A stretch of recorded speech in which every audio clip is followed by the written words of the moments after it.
that is Canelo Alvarez versus Jaime Munguia. This is coming up here in May. What do you think about Jaime Munguia and Canelo Alvarez getting together? I think there's a craft gap. I covered Munguia's rise to prominence on HBO. I did several of his fights as the blow-by-blow guy. I took him down to my home in Del Mar, California. Did a personality piece on him, like a magazine show piece for my show, The Fight Game on HBO. I took him to the jockey's room at the Del Mar racetrack. He was surprised and thrilled to learn that all the jockeys knew who he was when I took him into the jockey's room and stuff like that. So I kind of showed him at that moment that he was a star and a bigger star than he thought. And I also thought he was a wildly entertaining fighter. Why was he a wildly entertaining fighter? Because he hits and gets hit. And that's still the truth about Jaime Munguia. He hits and gets hit. Is Canelo Alvarez a fighter who hits and gets hit? Not so much. He's a fighter who picks his places, fires his shots effectively, and to the degree that he can do it, he avoids getting hit. And when he gets hit, he has a proven chin. Maybe the most granite chin in boxing is that of Canelo Alvarez. So those who are hoping on the basis of his previous color and rising glamour that Jaime Munguia is going to get the shock knockout over Canelo Alvarez, I don't see that happening. Is Canelo Alvarez going to fade over 12 rounds and possibly lose a strenuous fight against Jaime Munguia? There's a chance. But there's a reason why Canelo is a solid favorite in the fight, and that's because he has a craft advantage. Leonard, that'll be kind of echo what you said. He said that he thought that Jaime Munguia was absolutely tailor-made for Canelo Alvarez with his strengths and his weaknesses. He expected a scintillating knockout. Yeah, I think Leonard's exactly right. It's a fight that promises entertainment. No reason why it can't be entertaining. Anytime somebody like Munguia goes into the ring against a willing opponent, you're going to see entertainment. Yeah, Munguia's going to land some stuff here and there.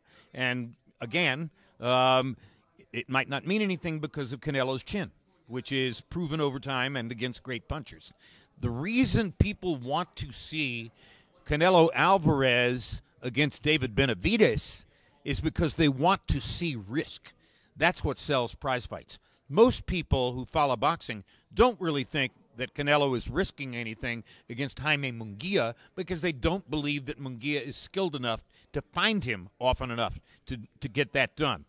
They do believe that Benavidez might be skilled enough to find him. And if Benavidez were to go into the ring with Canelo and find him, that chin might not matter because Benavidez has epic power. He has the kind of punching power that, you go to sleep at night thinking, oh, my gosh, I'm not sure where I've seen that before. He detonated Demetrius Andrade, blew him up. And I thought Andrade, because of his craft, was more or less knockout proof. So I walked out of the arena that night thinking, when have I seen the kind of explosive power that David Benavidez just showed me? Lennox Lewis, Mike Tyson. Those are the kinds of fighters who demonstrated that kind of power. And, oh, by the way, I think there's a strong chance that David Benavidez will eventually in his career be fighting as a heavyweight and will become the first, forgive me, Andy Ruiz, the first serious and great heavyweight championship contender among Mexican Americans. The first Mexican-American serious first-rate heavyweight championship contender will be the biggest economic entity in boxing. And that possibility presents itself for Benavidez if he steers his career the right way. And with David Benavidez being such a big threat, a power puncher, I was there with you. We spent some time together that evening at the Benavidez-Andrade fight, and we both were blown away at the performance of David Benavidez. Do you think that is the principal reason why Canelo Alvarez came up with the $150 to $200 million request or demand that he made to our own Marcos Villegas a couple of weeks ago? Well, I think, number one, yes, there's logic in it. If I'm Canelo Alvarez and I'm going to risk my reputation and my record and my physical well-being against a puncher like that, I want to be paid for it. That's point one.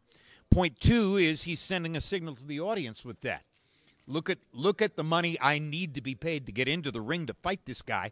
This is how meaningful I think the combat is. So it's a great promotional tool. if somebody can come up with that kind of money. And at the end of the day, that's a starter negotiation. Is he really going to wind up getting that? We shall see. And then point three is, this is what the cynic would say, is he doesn't really want to fight him. And he's creating a price point that makes it impossible for the fight to take place. Could be any of those things, could be all of those things. But at the end of the day, I want to see it. And I don't care we have to pay how much money we have to pay to see it. I want to see it. And I want to see if all the possibilities that I have envisioned for David Benavidez as the first great Mexican-American heavyweight are really there. If he can go through Canelo Alvarez, do you know what that does to his image with the Mexican-American audience? If David Benavidez, a kid raised in the United States, can go through Canelo Alvarez on a path toward becoming a heavyweight, oh my gosh, what a career builder that would be. And just to piggyback off what you just said, Jim, again, do you think that is the reason Canelo Alvarez may not want to get up off of the heartstrings of the Mexican-American public and pass the mantle to David Benavidez? Well, I think it's logical for Canelo to say to the Mexican-American audience, respect me, understand who I am and what I've done, and respect the fact that because of what I've done and who I am, if I'm going to take this risk, I deserve to be paid for it. Errol Spence Jr., Derek James looked like they're parting ways. Looks like there was some sort of a dispute. Don't really know what it was. Rumors are saying that there's an unpaid amount of money that was due to Derek James that's not going to be paid. What do you think happens for Errol Spence Jr. going forward without the tutelage of Derek James? Well, I don't know. It's coin of the realm in boxing for those kinds of things to take place.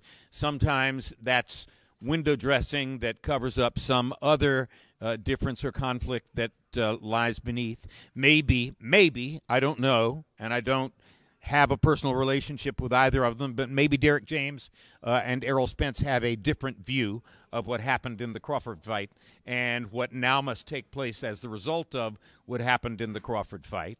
And, if that's a discussion that they can't resolve, then that's a parting of the ways. Something happened in the Crawford fight. It wasn't good for Spence, and if he's going to continue his career, he needs to examine how he makes sure that it doesn't happen again. And I think that if he's a responsible, meaningful trainer, and I have no reason to believe that Derek James isn't that person, he's looking out for the best interest of the fighter. Another big-time American coming off of a big-time loss. Deontay Wilder just coming off a Saudi Arabia loss to Joseph Parker. We just found out that he's fighting the Big Bang Chinese heavyweight champion Zhao Zhang. What do you think about that? Once again, greatly outmatched in size, Deontay Wilder coming back to battle.